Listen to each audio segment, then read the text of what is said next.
Soyez les bienvenus cet après-midi. Sans doute tu es chez toi bien au chaud, où il fait bien chaud, dehors il fait froid et humide. Sois le bienvenu, sens-toi à l'aise. Cet après-midi, j'aimerais partager une parole que vous avez sans déjà connue, que vous connaissez. C'est une parole prophétique de Ésaïe. Ésaïe, c'était un prophète dans l'Ancien Testament qui parlait et qui regardait le plus dans le Nouveau Testament. C'est celui qui a le plus raconté de Jésus. Et il avait exprimé des paroles prophétiques qui se sont seulement réalisées 800 ans après, quand Jésus est venu. Et je ne suis pas toujours sûre que Ésaïe avait toujours compris ce qu'il avait dit. Et ça, c'est souvent ce qu'est le prophétique. Tu exprimes quelque chose, ce que l'Esprit te dit de dire, ce que le Saint-Esprit te dit de dire, mais on ne le comprend pas toujours tout à fait. On ne sait pas dans quel temps ça se passe, mais ça, c'est le problème de Dieu. Le problème du prophète, c'est de dire ce que Dieu lui dit, peu importe quand ça se passe. Et là, 800 ans plus tard, les choses se réalisent. Et vous connaissez sans doute tous Ésaïe 61, mais je vais quand même vous le lire. Ésaïe, le prophète, dit « L'Esprit du Seigneur de l'Éternel est sur moi, parce que l'Éternel m'a consacré par onction pour annoncer de bonnes nouvelles aux pauvres. Il m'a envoyé pour guérir ceux qui ont le cœur brisé, pour proclamer aux déportés la liberté, aux prisonniers la délivrance, pour proclamer une année de grâce de l'Éternel et un jour de vengeance de notre Dieu, pour consoler tous ceux qui sont dans le deuil, pour donner aux habitants de Sion en deuil une belle parure au lieu de la cendre, une huile de joie au lieu un costume de louange, au lieu un esprit abattu. » Ésaïe prophétise ceci, mais on ne le voit pas. 800 ans plus tard, Jésus vient, il est dans le temple, et alors il y a ces rouleaux d'Ésaïe, sa main, et alors il le lit encore. Vous pouvez lire dans Luc 4, il lit encore, les gens le regardent, et il devait y avoir quelque chose sur les paroles de Jésus. Jésus lit, il ne fait rien d'autre que de lire les paroles de Ésaïe, il les lit, et tout d'un coup, il dit « Et maintenant, c'est accompli. Et maintenant, ça se passe, ça se réalise. » Et l'Esprit du Seigneur était sur Jésus pour faire toutes ces choses. L'Esprit du Seigneur reposait sur lui pour faire ceci et cela, ce qui est écrit là-dedans. L'Esprit du Seigneur peut se poser sur les gens pour faire exactement la même chose. Jésus dit aussi, vous faites des choses plus grandes que moi en mon nom. Quand l'Esprit du Seigneur est sur une personne, il est capable de faire des choses comme Jésus faisait, même plus grandes. Quand l'Esprit du Seigneur vient dans l'Ancien Testament, c'était très spécial. Il y avait des gens spéciaux, des prophètes, des rois, comme Joseph, Moïse. Ils étaient loin donner des paroles, faire des choses. Dans le Nouveau Testament, quand le rideau était déchiré, l'Esprit du Seigneur vient sur toute chair, il est écrit. Ça veut dire que toute personne, tout qui est croyant, né de nouveau, chacun qui reconnaît Jésus comme son sauveur peut avoir l'Esprit du Seigneur sur lui pour faire les mêmes choses. Et ça, c'est des choses qu'on a compris. Quand l'Esprit du Seigneur, je peux dire la main de Dieu qui est posée sur quelqu'un pour faire ce travail-là. Mais j'aimerais rester dans les choses les plus importantes. L'Esprit du Seigneur repose sur quelqu'un, peut être sur ta vie, pour ne pas faire quelque chose. Et je vais maintenant peut-être frustrer certains. Il y a des choses qui se passent mais qui ne devraient pas. L'Esprit du Seigneur ne vient pas pour que tu reçoives de la gloire. L'Esprit du Seigneur ne vient pas pour que les gens t'honorent, t'élèvent. L'Esprit du Seigneur n'est pas sur toi pour que tu deviennes riche, pour que financièrement tu sois béni. Mais tu le seras quand même. L'Esprit du Seigneur ne vient pas pour toi sur toi pour que tu reçoives des sentiments de valeur. Mais c'est même dangereux. L'Esprit du Seigneur ne vient pas sur toi pour que tu reçoives la reconnaissance des gens. C'est 4 choses. L'Esprit du Seigneur n'est pas fait pour que ces choses se réalisent dans ta vie. Et si l'Esprit du Seigneur vient, ces choses-là se réalisent automatiquement sans que tu fasses quelque chose. L'Esprit du Seigneur n'est pas là pour que tu reçoives la gloire, parce que toute gloire revient à Dieu. Mais imagine, tu es chrétien, tu es dans une église et tout d'un coup, l'Esprit du Seigneur vient sur toi, tu commences à prophétiser et de façon très précise, tu commences à prier pour les malades, ils deviennent guéris, tu commences à faire de la délivrance, tu commences à faire de la cure d'âme. Il y a des signes et des miracles qui se réalisent et je peux te dire, les gens vont te glorifier. Tu peux tellement dire, oh, loué soit Dieu, gloire à Dieu tout seul, mais toi, tu reçois de la gloire quand même. Tu ne peux rien faire. La seule chose que tu dois faire, ne le recherche pas, cette gloire. Retourne dans la prière et rends la gloire à Dieu seul. Quand l'Esprit du Seigneur vient sur ta vie, il devrait être comme Jésus. Il a guéri un homme qui était 37 ans à Bethesda, guéri, et prend ton lit, marche, et alors il lui dit, ne le raconte à personne, parce qu'il savait les gens vont venir et vont l'élever, vont lui donner la gloire, mais il ne veut pas ceci. Parfois, il faut qu'on rentre dans ce niveau-là, que quand tu fais quelque chose pour le Seigneur, de dire aux gens, ne le dis à personne. Dis Dieu t'a guéri. Raconte que Dieu t'a parlé au travers d'une prophétie. Il ne faut pas dire que Dieu m'a utilisé, mais donne toute la gloire à Dieu. Et souvent, nous, on fait l'inverse. Et si on ne reçoit pas la gloire, on est blessé. Et ça, c'est quelque chose qui est très dangereux. L'Esprit du Seigneur, la main de Dieu, n'est pas sur toi pour que toi, tu reçoives la gloire.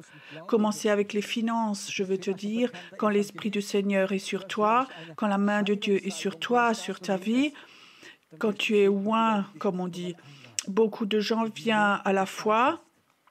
Peut-être que tu es un évangéliste connu, peut-être que tu as une onction de guérison, ou ceci ou cela, mais tu vas voir comme les gens vont t'inviter, et plus tu es oint, plus tu vas avoir de chances que financièrement tu vas avoir quelque chose.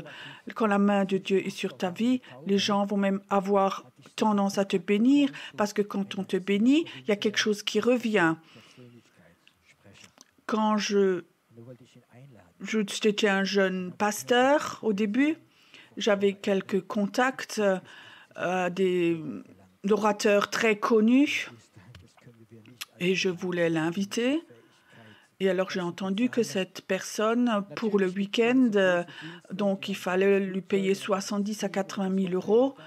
Et je disais, mais nous, on ne peut pas, en tant qu'Église, la capacité de payer ceci. Naturellement, il y a de grands ministères, ils ont des avions, tout un groupe et l'hôtel et tout.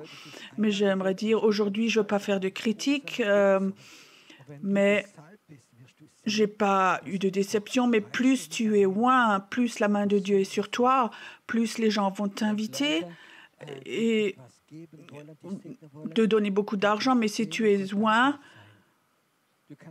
il y a la richesse qui vient dans ta vie. Ça, c'est automatique. Mais si les gens veulent te donner pour te bénir, alors tu peux le prendre et être reconnaissant à Dieu.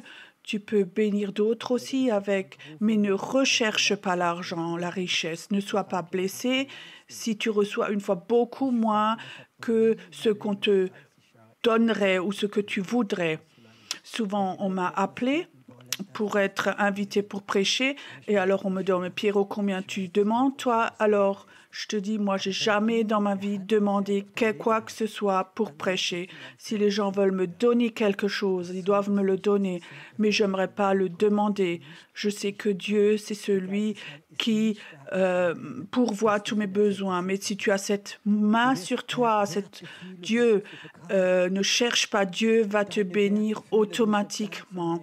L'Esprit du Seigneur n'est pas là pour que financièrement tu sois béni. Tu vas avoir des sentiments de valeur. Tes sentiments de valeur Il faut qu'il soit 100% en Jésus. Tu es enfant de Dieu, tu as de la valeur, pas parce que la main de Dieu est sur toi, parce que l'Esprit du Seigneur est sur toi, mais parce que tu es enfant de Dieu, tu es sauvé par le sang de Jésus.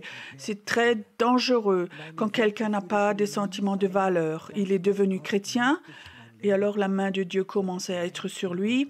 Et alors, il commence à, tout ce qu'il reçoit, il le transforme en sentiment de valeur. Mes sentiments de valeur ne doivent pas être dans ce que je fais pour Dieu, mais en Dieu seul. Pense à ceci. Tu vas recevoir des sentiments de valeur. Les gens vont te donner des sentiments de valeur quand tu es loin. Ils vont te donner des sentiments de valeur quand ils voient que la main de Dieu est sur ta vie, mais c'est des sentiments de valeur qui sont dangereux. C'est comme si tu imaginais tu es quelque chose que tu n'es pas en fait. C'est tellement dangereux. Surtout dans le monde invisible. Quand tu rentres dans le monde invisible, tu vas peut-être même être appelé dans la guerre. Et si tu as de faux sentiments de valeur, c'est très, très dangereux. Et des sentiments de valeur dans ton Dieu, en ton Jésus. Tu vas avoir de la reconnaissance. Ça, c'est aussi quelque chose qui est dangereux. Les gens vont te reconnaître en tant que prédicateur, homme de Dieu, femme de Dieu. Quand la main de Dieu est sur toi, aussi quand tu fais des fautes, aussi quand tu as un mauvais enseignement. Il y a beaucoup de gens, la main de Dieu est sur eux, et Dieu les utilise pour ceci, cela, mais peut-être que théologiquement, ils ont un peu dévié, mais parce qu'ils ont eu tellement de reconnaissance, ils n'autorisent aucune correction dans leur vie. Imagine, c'est très, très dangereux. Je dis encore, la main de Dieu n'est pas là pour avoir la gloire, pour être financièrement riche, pas pour avoir des sentiments de valeur, pas pour avoir de la reconnaissance. Ces 4 choses sont très dangereux. Ne les recherche pas. Ils vont venir tout seuls. Il ne faut pas que tu réfléchisses, que tu les cherches, parce que c'est dangereux. Maintenant, je viens au centre. La main de Dieu est là. Qu'est-ce que ça veut dire? On a entendu l'année de grâce. C'était dans l'Ancien Testament. On te rend tout ce que tu avais. Dans l'Ancien Testament, il n'y avait pas une année de grâce. Dans le Nouveau Testament, ça existe quand tu exprimes la grâce. Quand tu as la main de Dieu sur toi et l'Esprit est sur toi, alors tu es appelé à donner la grâce aux gens. Commence par tes enfants. La grâce, c'est pas... Tu sais qu'il a péché et il le sait aussi, mais tu lui exprimes la grâce, le pardon. Ça, c'est la main de l'Éternel. Et surtout, quand ils t'ont blessé. Apprends ceci. Tu es appelé à donner la grâce, la guérison et la délivrance. Je crois que la guérison est très importante. Je crois qu'aujourd'hui, tellement de gens sont blessés corporellement, dans leur corps, dans leur âme, dans l'esprit. On les rejette dans leur église. On est exprimé à dire des paroles de guérison, de prendre quelqu'un dans les bras, d'aimer quelqu'un. Ça, c'est quelque chose que la main de Dieu veut qu'on fasse quand elle est sur nous. La délivrance, de sortir les gens de la prison. Combien de gens aujourd'hui sont liés aux pensées, pornographie, la drogue, beaucoup de choses, des médicaments, de l'alcool. Ils sont complètement liés. On n'est pas appelé... L'Esprit du Seigneur n'est pas là pour les accuser, pour leur dire « c'est pas bien ce que tu fais », mais pour les libérer, pour les aimer, pour les guérir, pour faire de la délivrance. La délivrance, c'est pas un endroit où tu cherches la reconnaissance, mais c'est de délivrer les gens de leur prison. Tu as la clé. Dans les gens dans la solitude, dans la condamnation. Toi, tu peux les sortir de la prison. La main de Dieu peut venir sur quelqu'un et surtout spécialement pour faire ce genre de ministère, pour délivrer. Tu es appelé pour transmettre de la joie. J'aimerais aujourd'hui à ceux qui prêchent ou ceux qui ont des groupes de maison.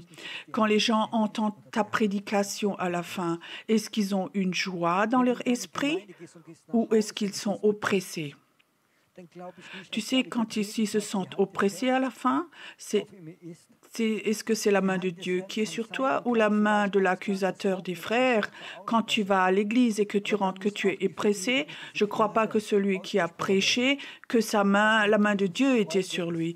La main de Dieu peut transmettre la parole de Dieu, mais alors il faut aussi qu'il y ait cette grâce et ce pardon exprès. Quand Jésus parle après la repentance, il y a la joie. Sinon, on tombe très vite dans la religiosité. L'Esprit du Seigneur est là pour consoler les gens. Cette huile de joie au lieu de la cendre, tu sais, ces signes, c'est des signes de mort. Parfois, quand je vois les gens, ou quand je regarde les enfants, je vois tellement de mort dans leurs yeux. Il y a parfois des enfants, parce que les parents n'avaient pas le temps, et ils ont déjà regardé les choses les plus terribles à la télé. C'est comme si tous leurs sentiments étaient déjà détruits, morts en eux. Et tu sais, on est là pour parler, exprimer la vie, pour exprimer de l'amour, transmettre de l'amour, de la grâce. L'Esprit du Seigneur est posé sur moi pour faire ce travail. Quand je change de sens, si toi tu as à cœur en toi, si tu as soif de guérir des gens, de les libérer, de donner de l'huile de joie, de donner de l'amour, de donner de la chaleur, de construire le royaume de Dieu, alors l'Esprit de Dieu est sur toi déjà très près. J'aimerais encore dire quelque chose sur l'Esprit du Seigneur. L'Esprit du Seigneur, il vient sur toi et tu vas rentrer dans ce surnaturel et ça a une capacité humaine, rien à voir. Ça, c'est de l'humanisme. Moi, je veux te raconter des histoires de la Bible. Un jour, l'Arche de l'Alliance, elle a été volée. Les Philistins l'ont volée. Ils ont gagné la bataille et ils ont mis l'Arche de l'Alliance dans leur temple auprès de leur Dieu. Ils ont remarqué que ce n'est pas bon. Ces dieux sont tombés, les gens sont devenus malades, les gens sont morts. Et alors ils ont dit, il faut que cette Arche de l'Alliance, il faut de nouveau la rendre. Mais les gens ne savaient pas si on la rend à Israël, c'est peut-être dangereux. Alors ils voulaient avoir un signe que cette Arche de l'Alliance, qu'elle devait de nouveau aller en Israël. Alors ils ont fait quelque chose et ça avait quelque chose à voir avec la sagesse. Ils ont pris une jeune vache qui avait un jeune veau. Ils ont mis cette Arche de l'Alliance sur la charrette derrière. La vache, ils lui ont dit, écoute, tu es libre. Et normalement, une vache ne va jamais quitter son petit veau. Parce que la vache, il faut qu'elle lui donne son lait et le petit veau va mourir et elle aussi. Alors, ils ont mis cette Arche de l'Alliance sur la charrette derrière cette vache. Alors, il est écrit, la vache a commencé à crier très fort et elle est allée jusqu'en Israël. Parce qu'elle savait, dans cette Arche de l'Alliance, il y avait quelque chose qui devait retourner. La vache, de façon naturelle, ne voulait pas, mais il y avait comme ça une puissance qui allait contre le naturel. La main de l'Éternel, quand elle est sur ta vie, elle va t'obliger, c'est peut-être faux, mais elle va te pousser pour que tu fasses des choses que dans ton naturel, tu ne connais pas, que tu ne voudrais pas. Peut-être que tu es quelqu'un d'introverti, peut-être que tu es quelqu'un qui n'aime pas parler devant le public, peut-être que tu es quelqu'un qui est peut-être timide, et maintenant la main de l'Éternel vient sur toi, alors tu vas te faire des choses qui dans ton naturel, tu ne l'as pas envie. Peut-être tu viens d'une famille qui n'est pas la famille la plus fantastique. Et par contre, si tu prends Luc 4, Jésus dit, « L'Esprit du Seigneur, il est sur moi, et maintenant ceci, cela arrive. » Et tu sais quelle phrase arrive après? Les gens le regardaient Et certains disaient, est-ce que c'est pas le fils du menuisier? Tout d'un coup, les gens ne voyaient plus la main de l'Éternel, mais l'humain, Jésus. Et ça, c'est le grand danger. Si tu regardes la personne qui n'a pas cette capacité, mais quand la main de Dieu vient, ne regarde pas l'humain, mais qu'est-ce que la main de l'Éternel voudrait faire au travers de cette personne? Quand j'ai accepté Jésus, je suis devenu enfant de Dieu, j'ai été sauvé, j'étais prêt pour mon Jésus à tout faire, à tout lui donner, même financièrement. Mais la seule chose que je ne voulais pas, c'est prêcher. Ça ne me venait même pas comme idée. Jamais je voudrais prêcher, je ne voulais pas prêcher. Mais quand la main de l'Éternel vient, tu vas faire des choses qui, dans ton naturel, tu ne ferais pas. La main de l'Éternel a cette capacité, quand elle se pose sur toi, quand cet esprit du Seigneur vient sur toi, tu vas faire des choses qui, en toi, dans ton naturel, ne sont pas prêts à le faire. Et tu te sens que tu ne veux pas. C'est comme cette vache qui crie, elle veut rester chez son petit veau, elle veut rester dans le naturel, mais la main de l'Éternel a poussé. La main de l'Éternel, et si elle est sur ta vie, tu vas faire des choses que tu ne ferais jamais de façon naturelle. Des choses que tu sais faire naturellement. Dieu ne va peut-être pas les utiliser, mais tu vas faire des choses surnaturelles. Quand la main de l'Éternel vient sur toi, tu fais des choses. Et moi, je peux te dire, moi, je me suis vraiment battue contre ces idées que je devais prêcher. Et pendant une semaine, j'avais 2 fois un rêve et je me voyais prêcher. Et je prêchais là, et je voyais beaucoup de gens étaient dans la salle, je voyais que c'était bon et que les gens étaient vraiment touchés. Et petit déjeuner. Donc, je rêve une deuxième fois ceci, je voyais que c'était bon de nouveau. Et au petit déjeuner, j'en parle à mon épouse, je disais, écoute, j'avais un cauchemar cette nuit.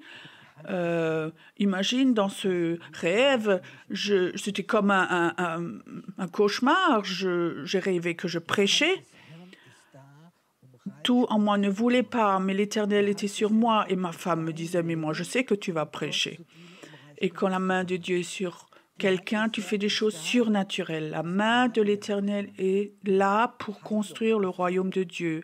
La main de Dieu est sur toi pour servir Dieu, pour construire le royaume de Dieu. La main de Dieu est là pour une année de grâce, pour la guérison, la libération, la joie, tout ce qui est dans l'être, la nature de Jésus. Et s'il y a quelque chose qui se rebelle contre, alors il faut que tu apprennes à surmonter ceci. Pourquoi est-ce que je ne voulais pas prêcher? Je peux pas, j'ai pas appris, j'ai pas une bonne rhétorique, je sais pas m'exprimer, j'aime pas mon accent, j'aime pas ma voix, il y avait rien dans le naturel. J'avais raconté ça à un frère, j'avais rien en moi pour prêcher, mais quand la main de l'Éternel vient, tu seras capable. Et s'il faut que tu surmontes, tu pourras le faire. Mais quand la main de l'Éternel est sur toi, alors je sais très bien que Dieu va le faire. De regarder ce que Dieu veut faire et pas ce que nous, on voit. La main de l'Éternel, quand est-ce qu'elle vient? L'Esprit de Dieu est déversé sur toute chair. Mais l'Esprit du Seigneur veut se poser sur les gens qui sont prêts à faire ce que Jésus a fait. On est des messagers de Jésus. Tu ne vas pas prêcher ou avoir le talent que toi tu penses, mais ce que Jésus a prévu pour toi. Et je crois que c'est une des choses les plus importantes. L'Esprit du Seigneur est là pour se poser sur toi. Quand est-ce qu'il s'est posé sur Jésus?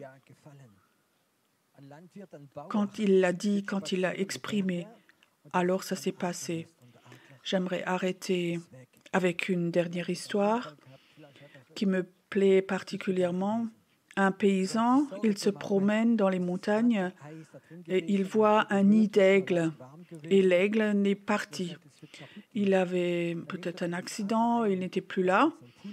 Et alors il se faisait du souci parce que dans ce petit nid, il y avait un œuf et cet œuf était encore un peu chaud. Alors il se disait ça va se casser, ça va mourir. Alors il prend cet œuf, il le met dans son pull et il emmène cet œuf. Et cet homme avait des poules. Et alors il avait une poule qui était en train de couver et il a mis cet œuf avec les œufs des poules. Et après plusieurs jours, les petits œufs de poule se sont ouverts et plus tard, l'œuf d'aigle s'est ouvert aussi. Et l'aigle a été élevé avec les poules. Il ne savait pas qu'il était un aigle. Et alors, il grattait la terre comme les poules. Il a mangé ce que les poules mangeaient. Il sautait comme les poules. Et il a grandi au milieu des poules. Il n'a jamais compris qu'il était un aigle, mais il pensait qu'il était une poule. Et un jour, cet aigle, ce bébé aigle, qui était avec les poules dans la cour, et un vrai aigle vole au-dessus de ce poulailler. Et cette poule qui était à côté regarde dans l'air et dit, et 2, 3 regardent dans l'air et il disait, ça c'est une autre catégorie que nous. Ils savent voler très haut et ils sautent pas en bas dans le poulailler. Et le petit bébé aigle disait, oui, ça c'est une autre catégorie. Plusieurs mois plus tard, ce petit aigle est mort.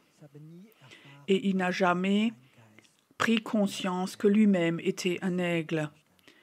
Quand j'ai entendu cette histoire, beaucoup de chrétiens meurent comme ça. Ils n'ont jamais entendu que si l'Esprit du Seigneur vient sur eux, ils voudraient faire des choses. Beaucoup de chrétiens sont sauvés, ils sont enfants de Dieu, mais ils pensent peut-être je ne suis pas appelé d'être pasteur, je n'ai pas fait d'études théologiques, j'ai mon travail, j'ai ma famille.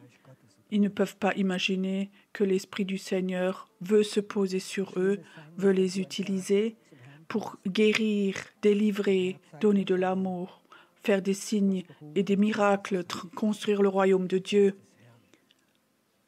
Combien ça doit être grave que tu vas chez le Seigneur et il lui te montre, toi tu avais été appelé à être un aigle avec l'Esprit du Seigneur. Il voulait souvent se poser sur toi, mais toi, tu ne le savais pas. Tu n'étais pas prêt à aller parce que personne ne te l'avait dit. Je crois que depuis longtemps, on aurait eu un réveil dans nos pays si les gens avaient su que l'Esprit du Seigneur veut se poser sur eux. Pas pour avoir de la reconnaissance, les finances, la gloire, mais pour construire le royaume de Dieu. Quand l'Esprit du Seigneur vient sur toi, tout d'un coup, il y a cette soif qui est là, de délivrer les gens, de les sortir de la prison. Mais là, qu'on ne le sait pas ou qu'on le croit, alors on ne fait rien, on reste immobile. L'Esprit ne devient pas actif dans notre vie alors.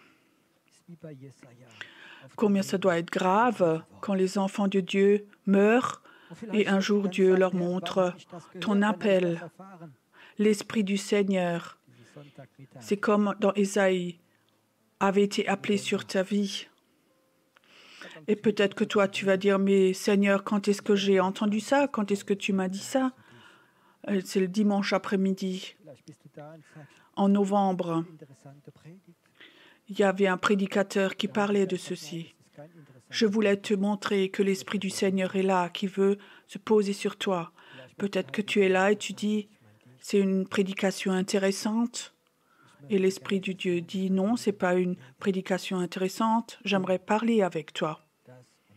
Peut-être que le Saint-Esprit veut te dire, je veux te dire, toi, peut-être, moi j'aimerais poser l'Esprit de Dieu sur toi pour faire ceci, cela. Quand?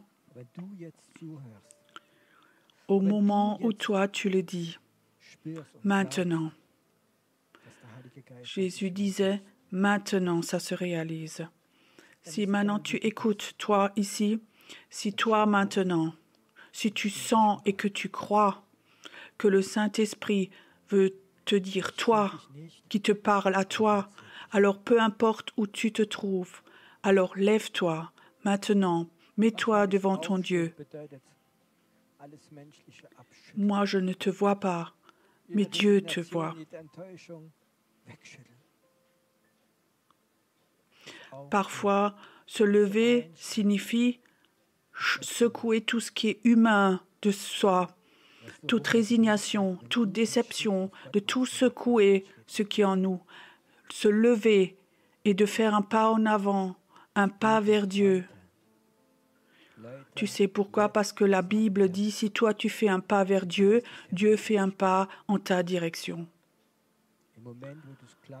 Je sens qu'aujourd'hui, il y a des gens qui sont là maintenant, ils veulent être loin. L'Esprit du Seigneur va venir sur toi. Au moment où tu le crois, il est là. Là où tu es maintenant, dans ton appartement, dans ta maison, dans ton salon. Ceux qui disent c'est une prédication intéressante, ils n'ont pas besoin de se lever. Ceux qui disent c'est une prédication pas intéressante, tu n'as pas besoin de te lever non plus.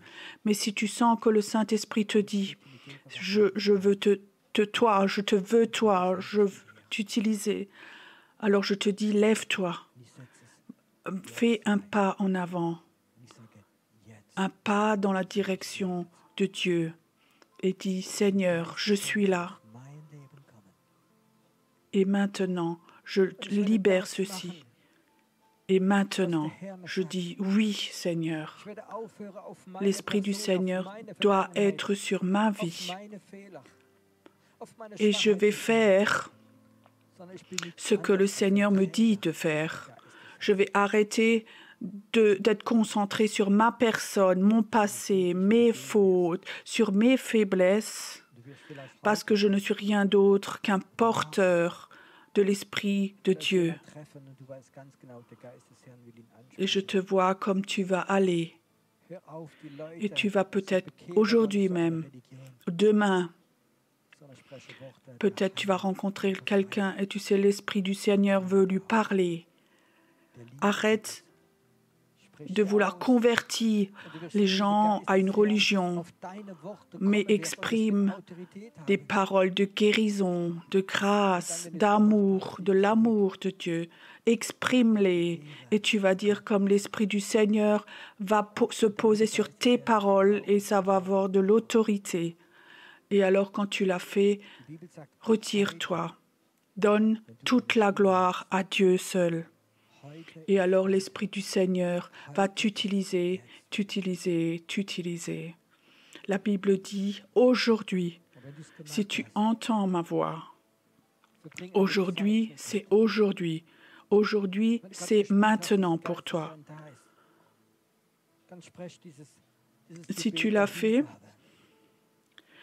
passe un moment avec Dieu. Si maintenant tu as senti que l'Esprit de Dieu est sur toi, alors dis cette parole où tu te donnes à Dieu. Paul dit qu'il faut qu'on soit un sacrifice soi-même et te dire je suis là pour toi Seigneur.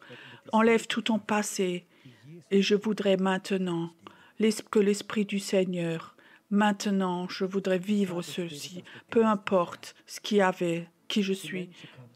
Avec la même puissance que Jésus avait, je veux servir. Et Père, je prie que l'Esprit du Seigneur vienne chez les gens, peu importe où ils sont, peu importe dans quel pays ils se trouvent, peu importe sur quel continent ils sont, ils entendent ceci. L'Esprit du Seigneur vient et parle avec eux. Merci Saint-Esprit que tu aies fait un travail fantastique et que tu vas continuer ce travail. Au nom de Jésus, on va avoir un temps de louange encore. Reste encore un moment dans la présence de Dieu. Parle avec Dieu. S'il y a des gens qui regardent maintenant et tu as envie de tout ton cœur que quelqu'un prie pour toi, quelqu'un qui n'est pas un professionnel, mais où l'Esprit du Seigneur est sur lui, Il y a un numéro de téléphone qui va venir. Tu pourras téléphoner si tu es germanophone, si tu parles allemand, et ils vont prier pour toi. Ils vont servir. Dieu te bénit. Jésus, c'est le plus bon nom, merveilleux sauveur, Prince de paix. Jésus, c'est le plus bon nom, merveilleux sauveur, Prince de paix.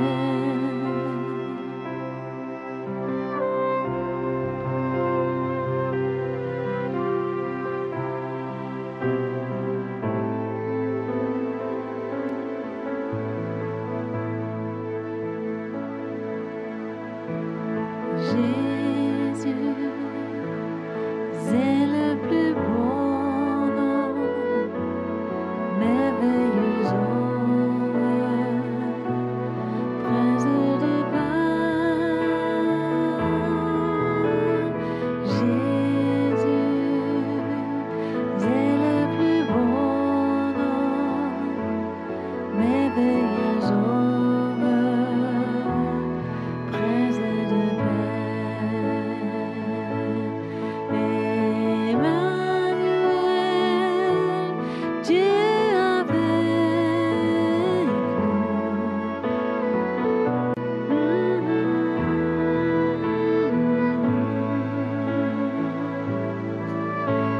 Emmanuel, Dieu avec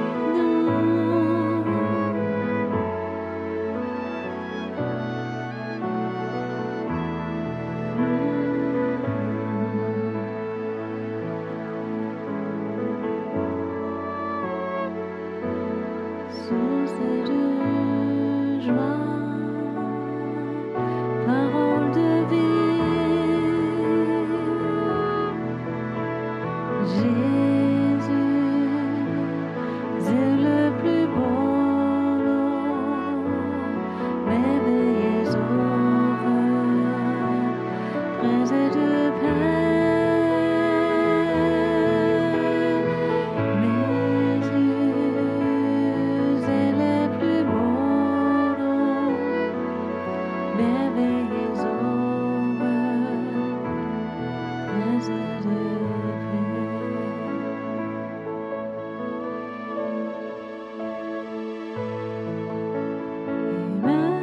Emmanuel, Dieu avec nous, source de joie, parole de vie. Emmanuel, Dieu avec nous, source de joie, parole de vie.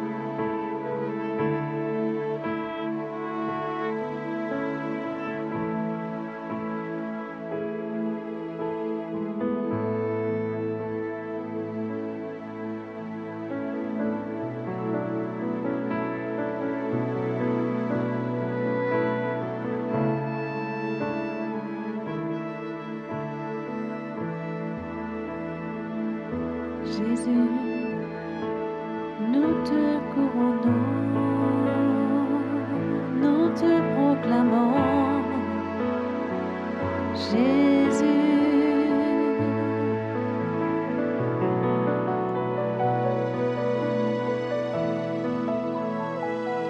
Jésus, nous te couronnons, nous te proclamons, présent au milieu de nous.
In der Gegenwart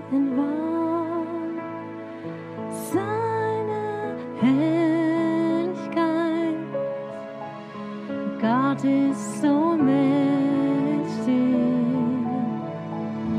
Friede, Fürst, Ratgeber, wunderbar, ewiger Vater, in seiner Gegenwart wirst du heil. In der Gegenwart seiner Herrlichkeit. Gott ist so mächtig. Friede, Fürst, Ratgeber, wunderbar, ewiger Vater, in seiner Gegenwart wirst du heil. In seiner Gegenwart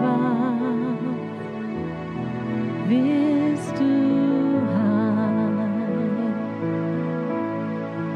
In der Gegenwart seiner Herrlichkeit. Gott ist so mächtig. Friede, Fürst, Ratgeber, wunderbar, ewiger Vater. Gott ist so mächtig. Friede, Fürst. Ja, du bist so mächtig, mein Friede, Fürst.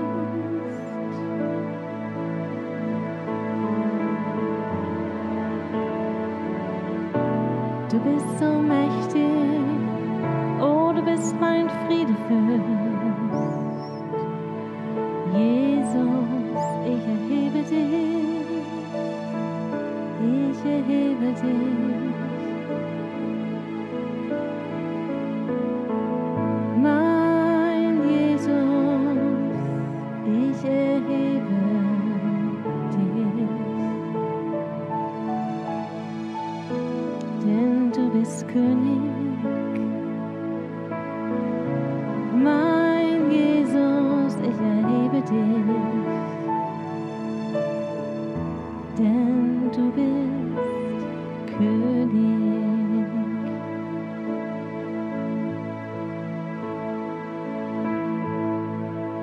In der Gegenwart deiner Herrlichkeit, oh, dort rufst du mich aus der Dunkelheit heraus. In der Gegenwart deiner Herrlichkeit, oh, dort rufst du mich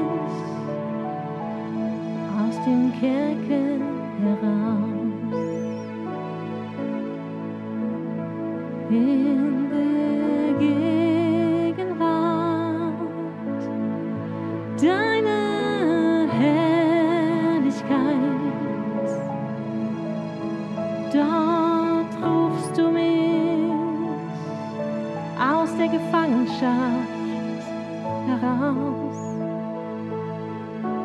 Dort öffnest du meine Augen, machst den Blinden sehend, machst den Lahmen gehend. Dort verkündigst du das Gnadenjahr des Herrn. In deiner Gegenwart, dort ist Freude und Fülle. Dort rufst du mich, dort suchst du mich, machst Gefangene frei. Oh, in deiner Gegenwart,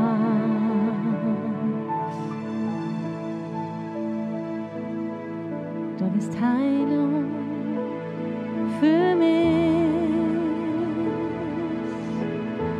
Ja, du setzt mich frei. Oh, du setzt mich frei. Es ist dein Ruf.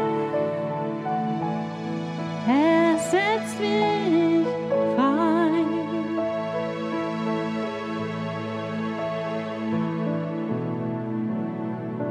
Das Gnadenjahr des Herrn. Die angenehme Zeit beginnt heute für dich.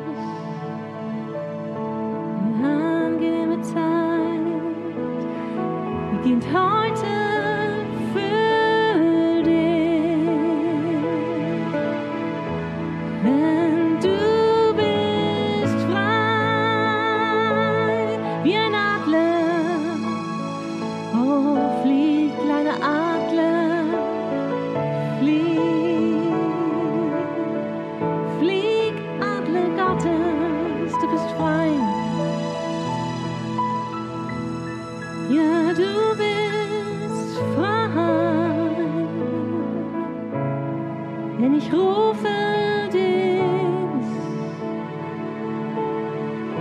zur Freiheit der Kinder Gottes, zur Freiheit im Geist.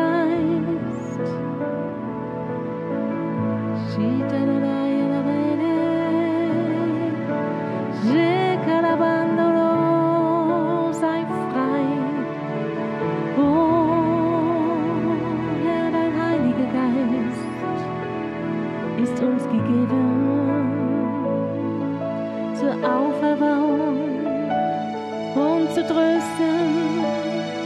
Oh, die verzagt sind.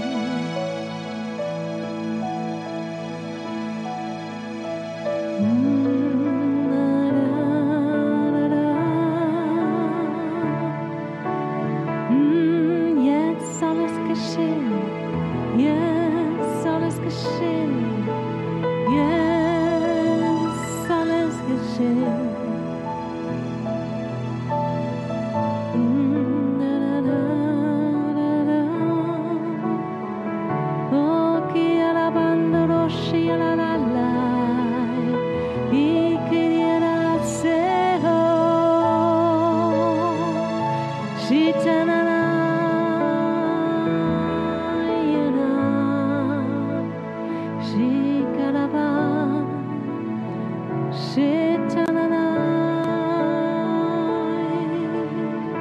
Ich bin frei durch dich. Ich bin frei durch Jesus, meinen Herrn.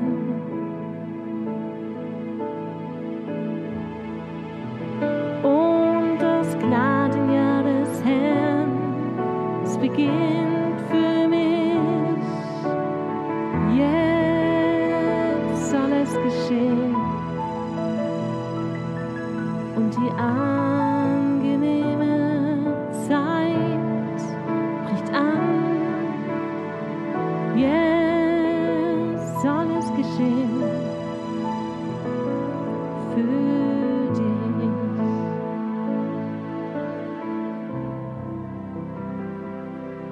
Und die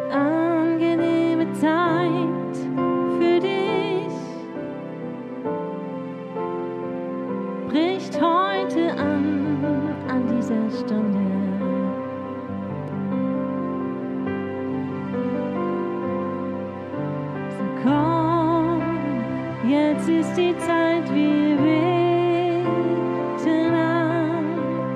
Komm, jetzt ist die Zeit, gib ihm dein Herz.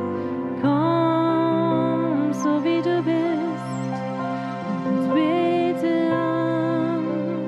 Komm, so wie du bist, mit deinem Gott. Komm.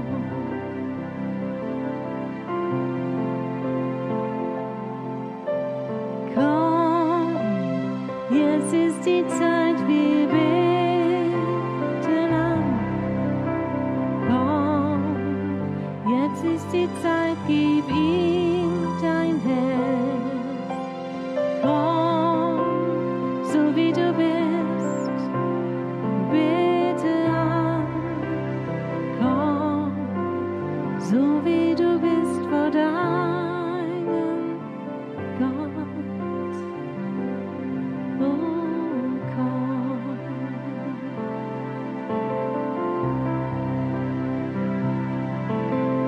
Komm, kleiner Adler, jetzt ist die Zeit, wir beten an.